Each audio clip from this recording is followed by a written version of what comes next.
Well, here I am, around about 10 miles into the Cleveland Way on my bug out bag training exercise, let's call it. So I've got my newest version of a bug out bag, which is a Osprey 85 litre Bergen, or backpack, rucksack, whatever you want to call it. And yeah, we're going to walk the 109 miles from Helmsley, where we started, to Filey. Our survey said we have. Yeah, so I've got some kit on me that I am not going to be using, which is the sustainability items really, my fishing kit, trapping kit, stuff like that. But I've got it because I want to practice carrying the weight. So the bag weighs about 22 kilograms in total. That's including water and food. So I've got 6 days worth of food. When that goes down, obviously the bag will get lighter. I'm giving myself a challenge of doing this in 6 days, not buying anything from the shops. I bought a breakfast this morning to set me up, get myself on the way. And then the rest of the way is self-sustainability for food and water, with one caveat. I did read there's not a lot of water sources on this, so we do pass through towns and villages. And if I haven't found water, I'm obviously going to give in and buy some, because I don't want to kill myself. Yeah, so try to keep it as realistic as possible. However, in a proper bug out situation, I wouldn't be doing this mileage per day. I try and keep it to below 10, around about 8, if not lower, because I need time to set up camp, find water, purify it if needs be, find food, cook it. I would plan on taking 6 days worth of food with me, but that would run out obviously at some point. You'll get to see the kit as we go along, and I'll probably do a bit at the end, or a separate video of all the kit that I took, but you will see it in use along the way.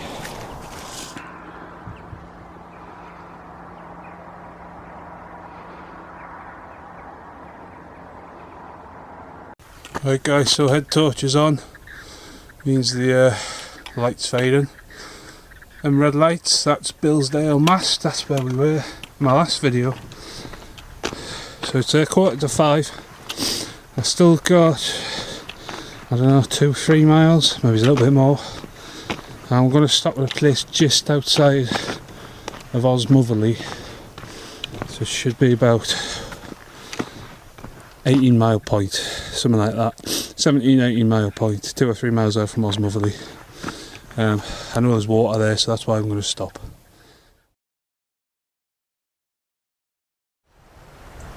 Morning.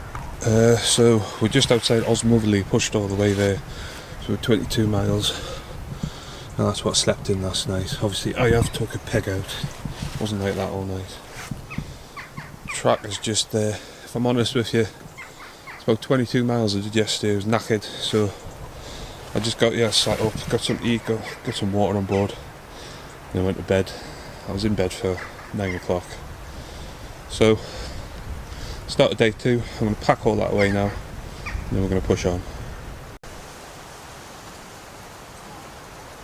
Alright, we've done about 4 miles since leaving Osmotherley. Just stopping on a bench, admiring this nice little view. Just going to have a few snacks, and then I'll get that Bergen back on my back, and I'll crack on. If you're wondering why I'm using that one as my bug out bag, it's because the last iterations I did, which was, to start with, it was a short back Bergen and webbing, and then it was a MTP patrol pack and MTP webbing. As good as they are at holding kit, you know, without the webbing for the Bergen to sit on, they're useless for long distance, because it's, you know, the webbing puts it on your hips and takes all the weight, and I don't want to be walking around wearing that, because you look like a bit of a tit. You stick out like a sore thumb, so went for the old Osprey bag instead. So we've just come over that hill and a good few hills behind it. Just got the camera out of the bag. It's been in there pretty much all day because the weather's been terrible. So I got the footage on my phone of one of the summits.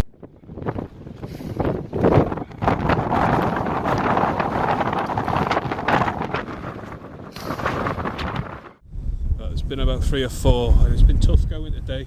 I haven't even done 10 miles. I've got another 2 miles to do till I've done 10 miles. The light's fading, so that little signpost there is telling me to go up and over that hill, and then I know I drop down on the other side and go up there. Wainstone's another little hill, and then it's a flat top, walking all the way to Claybank, which is where I'll be finishing. However, I know if you see there's a track that forks off there, it runs around the side. I'm going to take that. I'll be honest with you, it's because I am absolutely pooped. I don't think I could face that, and definitely not the Wainstones as well behind it. I'm just knackered. It's been so slow today. I think it's the lack of calories.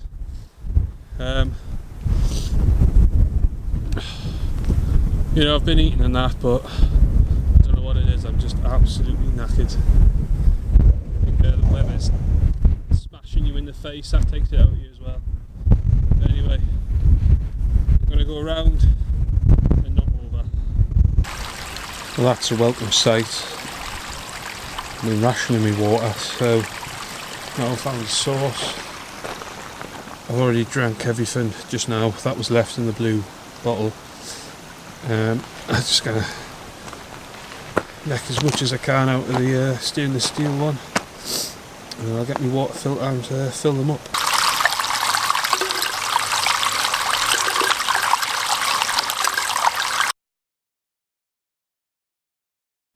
So as you can tell, I'm in a hotel room. I've sacked it, not just for the night, the whole trip. Not feeling right at all. Like I said today, 10 miles took me, I don't know, I think 5 o'clock I finally got there. Set off at 9 in the morning. That's pathetic for me. I'm just not feeling it. Absolutely knackered. I've never felt so lethargic.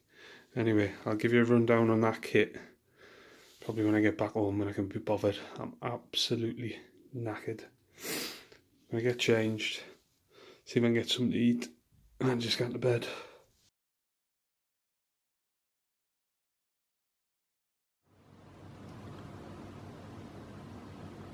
Right, so I'll take you through a rundown of the bug out bag itself and the kit that's in it. So this is the Osprey Aoife Adirondack, if I said that correctly, 85 litre rucksack, or Bergen, whatever name you want to call it. It cost me £180 delivered from a company called Trek In, which is TREKKINN. I think it come from Spain, somewhere like that. It was fairly quick delivery, good communication, so I can't grumble. And it's the cheapest I could find, so going to Spain was cheaper than getting it in the UK. Anyway, I've used it twice now. I've had a camping trip back in October which I didn't film, and I've had obviously the failure on the Cleveland Way, but the 22 kilos I was carrying with that bag, it didn't feel like 22 kilos, so I'm actually very happy with it. So anyway, I'll take you through what kit I carried. So you get this mesh pouch on the front which is quite spacious, and you can keep a few things in there, so I'll show you what I keep in there now. Just undo this buckle.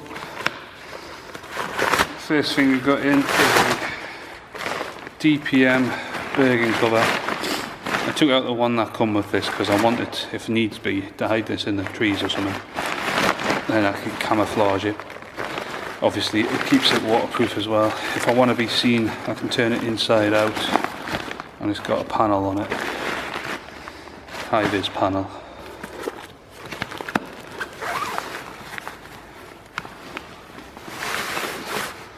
Next thing in there is waterproof trousers. Now, I also put in there a waterproof DPM jacket. If you look at this clip, you'll see the sleeve of it, so it does fit in there, but it's in the wash. So that'd be in there as well, but I haven't got it. I'm at work, so that's at home in the wash. But that fits in there as well, quite easy.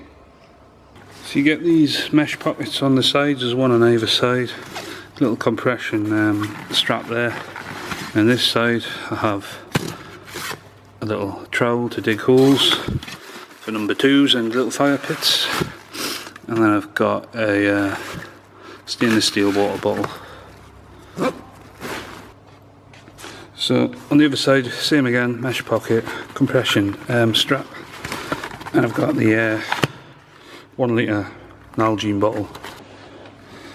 So on the sternum strap you've got a built-in whistle, so that means I don't have to carry another one because I've got one there. And then you've got these 2 pouches on the waist strap. So on the right hand side, that's my water kit, which I have a millbank bag.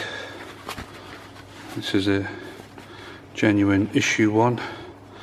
You see there you've got the NSN, and then I've got this water filter here, which is MSR, can't remember the name of it.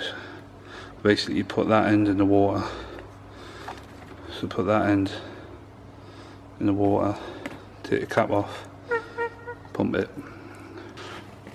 Right, on the left hand side pouch I've got a compass with some pacing beads attached. This has got a mirror, so it's dual purpose, and it's also got a little magnifying glass. So good for first aid, good for navigation, and good for fire lighting in the sun. Little field book right in the rain, and I've got a pencil. That is a head torch with spare batteries.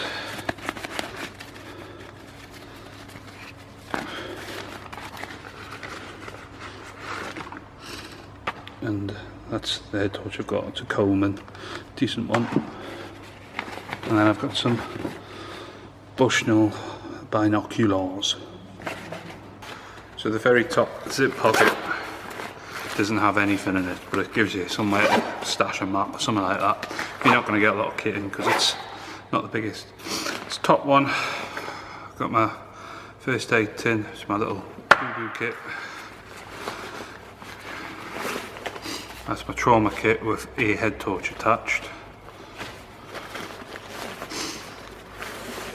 That is my wash kit, boot cleaning kit, housewife, stuff like that. Baby wipes. And this is what goes in my pocket. I keep it in there so I don't lose it. So I've got a massive ferro rod with some tape on the end, and then some extra cordage in case I need it. It's comms cord. And then I've got a one-handed striker, which I've shown this before. It's called a blast match,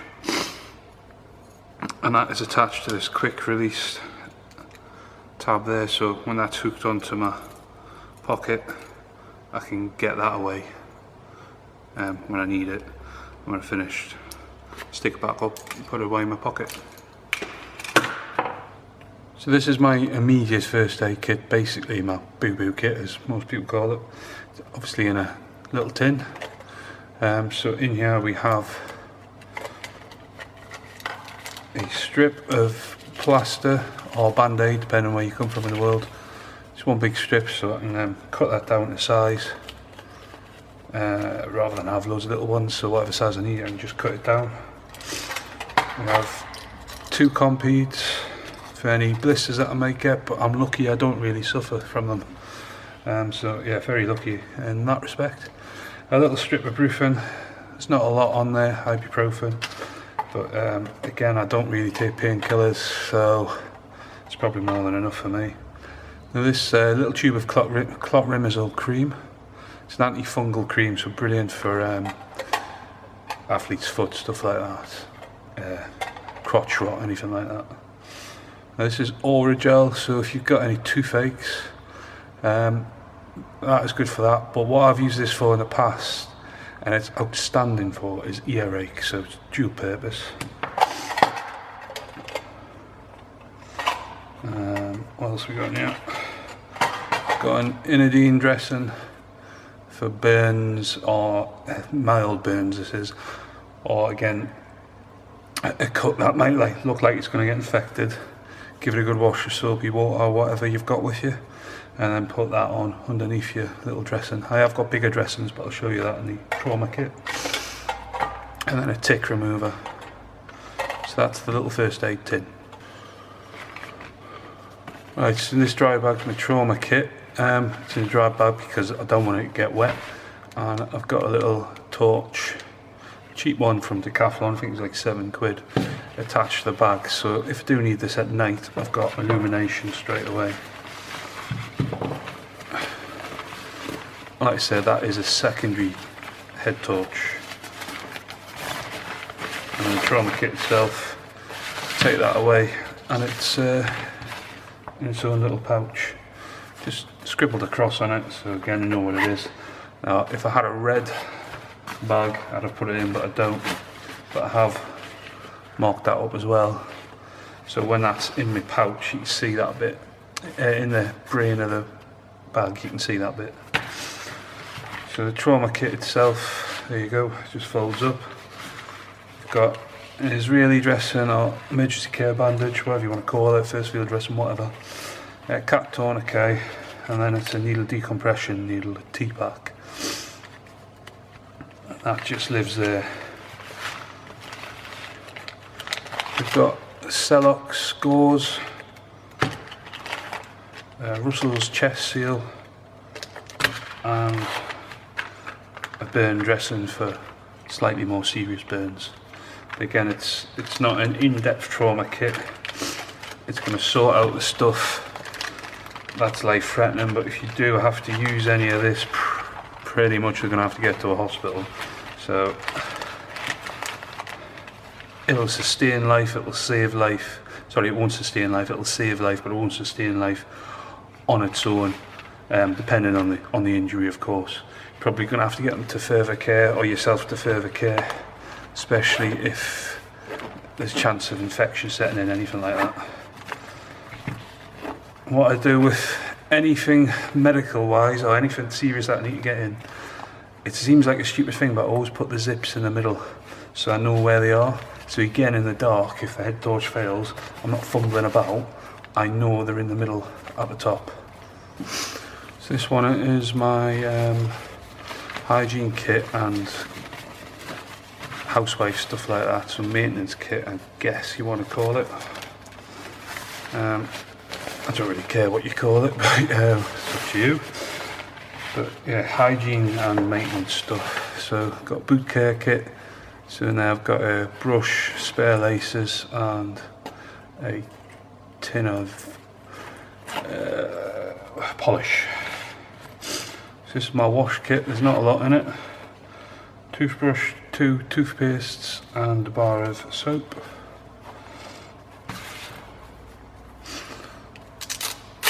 This is probably one of the only things I like that Webtex has done. Again, I've had to add to it, so it's a sewing kit. I've added a seal needle, and I've added one of these hook needles as well. If you did need to do emergency suturing, you could do it. Spare buttons and bits and bobs. I don't know what you call them, but you know, if you're unstitching something, so you get that out. We thimble and then threads. Good little bit of kit that I like that. Like you say, it's probably the only thing from Webtex I do like, but I have added to it. And then I've got a microfiber towel. So on the inside of a Bergen, you've got 2 clips, undo that one and that one. And then you've got a secondary flap on top, because this is what's known as a brain. You can take that off and then just use this flap, connecting it there if you wanted. So open it up, just grab that, pull it away from you, pull it out. Now one, yeah, like I do with every Bergen, I've got a little red light, just so at night it helps me to see in my bag. Retaining strap there. First thing, that is my BASHA, my shelter kit. Done a video on that before. Then I've got food bag. That is my warm kit. And as you can see, it's quite nicely stacked. We then have a haversack, which is this one, yeah, and that's got a load of goodies in it. keep it all in there so I can grab that, and if I wanted to leave the camper where I am, I can take that with me. And then as you can see in there, we've got the sleeping bag already in the US bivvy.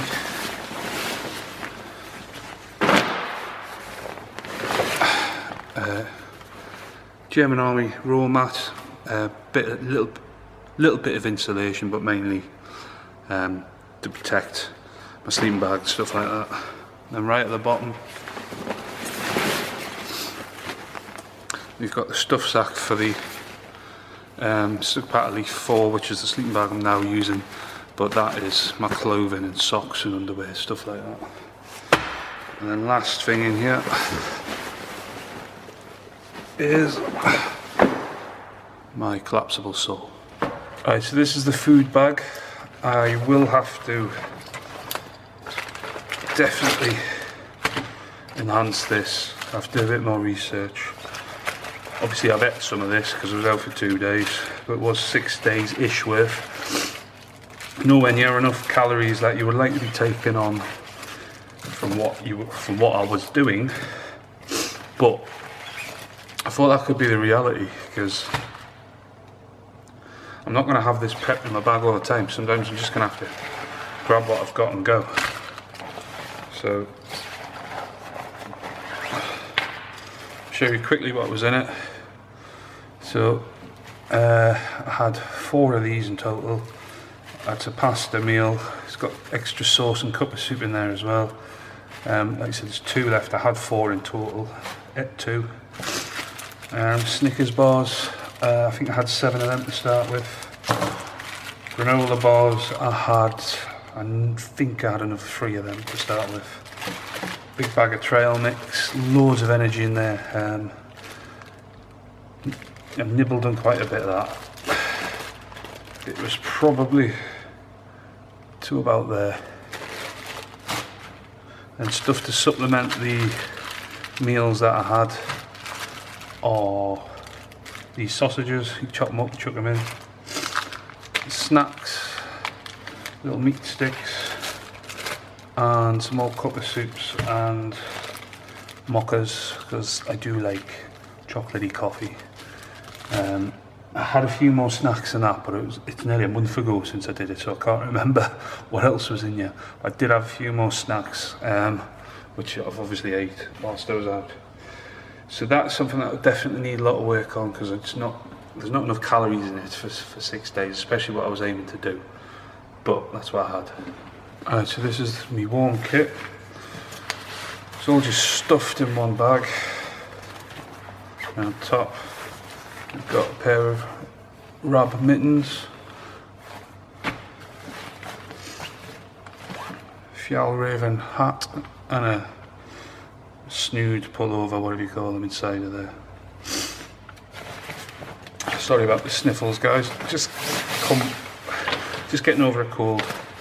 And then this is the British Army issue softy jacket, if you like. It's a newer version.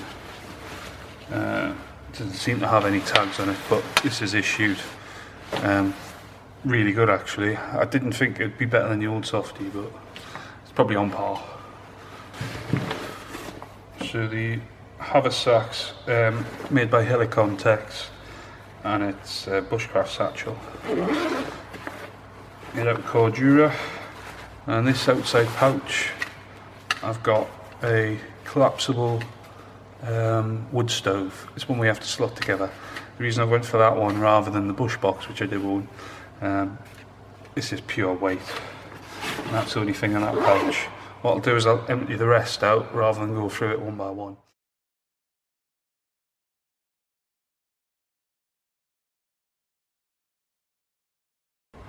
So inside that flex-on bag is a fishing kit, like I said. 2 yo-yo reels, a hobo pocket fishing kit, and some braided lines, £60. So this is the Vargo Bot Titanium. It's the expensive pot, this, but it's light, so it made it in. I had it ages ago, never really used it until now. So you've got the lid. On the lid you've got that, which keeps the water in if you want to transport water in it. It comes off so you can put it in the fire with the lid on. See a little cleaning cloth, titanium spork, a little pot grabber for this because there's no bail on it, but I think I will put some wire around it so I can hang it over the fire if needs be. And then this is my fire kit, so that's all that lives in that pot.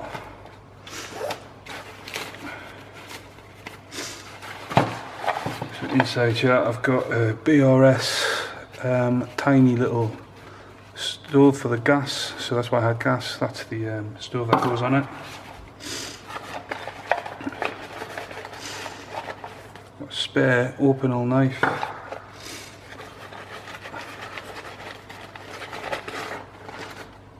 Fat wood. Fat wood. Fat wood. Loads of fat wood. Little pencil sharpener. Thought why not, chuck it in. Fresnel lens.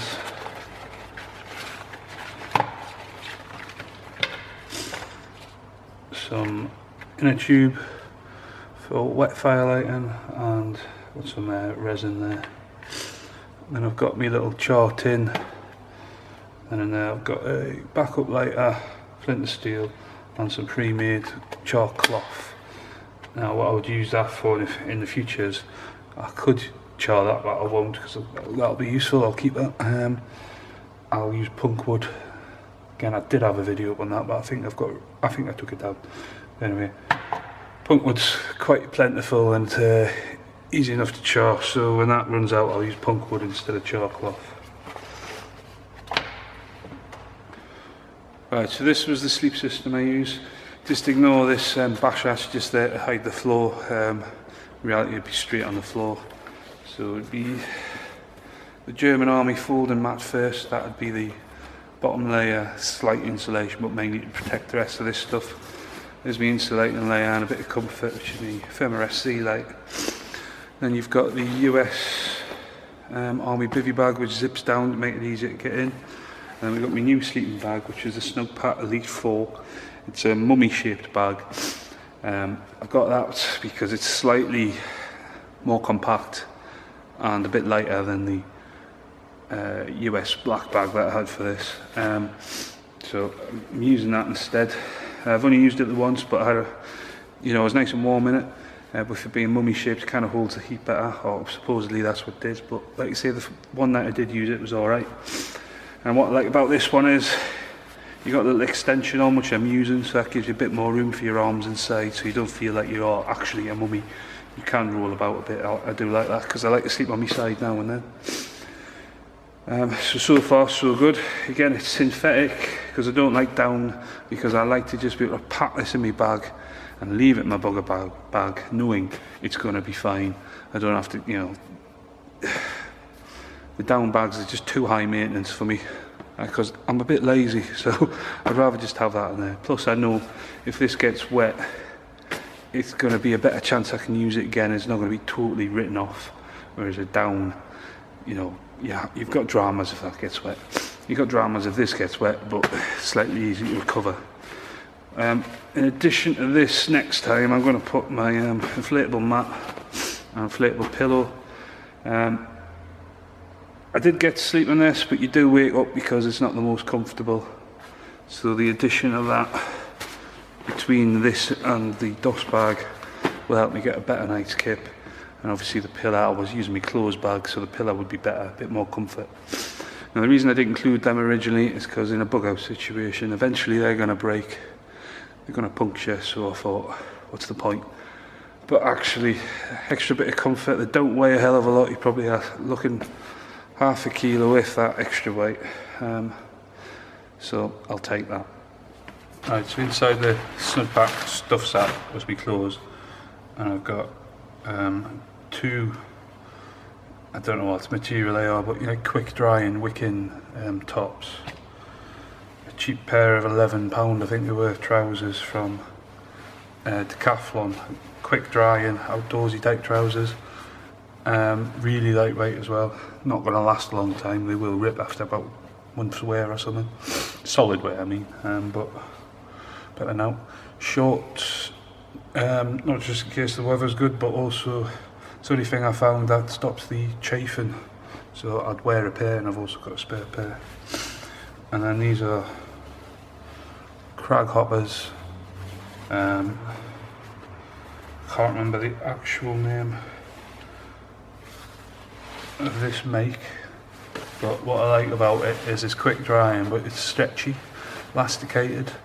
Because what I usually get a problem with after a while with most walking trousers, if there's no stretch in them, if I overexert myself, especially going over boulder fields and that, they'll rip right in the crotch. I've had that happen quite a few times, but never with these, because I think it's just that good stretchy material. So, and they just, yeah, give you a nice freedom of movement, especially if you're going over boulder fields, stuff like that. So this is what I had on me, what I wore, what I had in my pockets, what I had in my hands.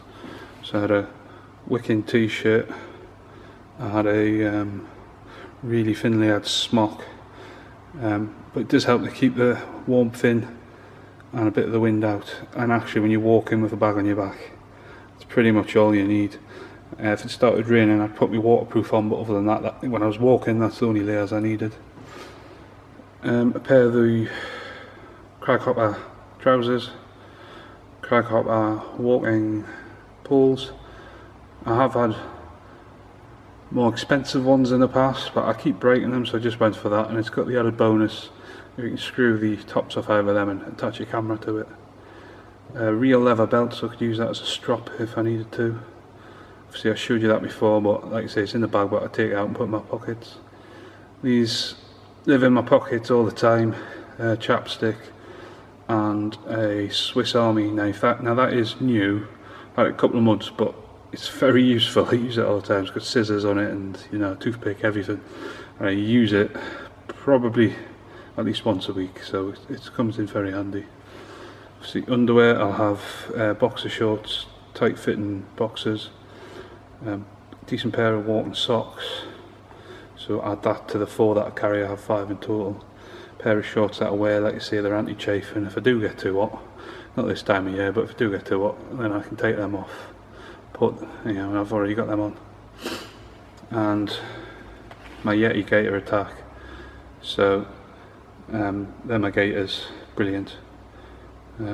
As you can see, need to give them a bit of TLC, get some of that mud off them. But yeah, they were brilliant, the B.O.Bs are. And that's, yeah, so that's what I was wearing, I had in my pockets. Not a lot, but works fine.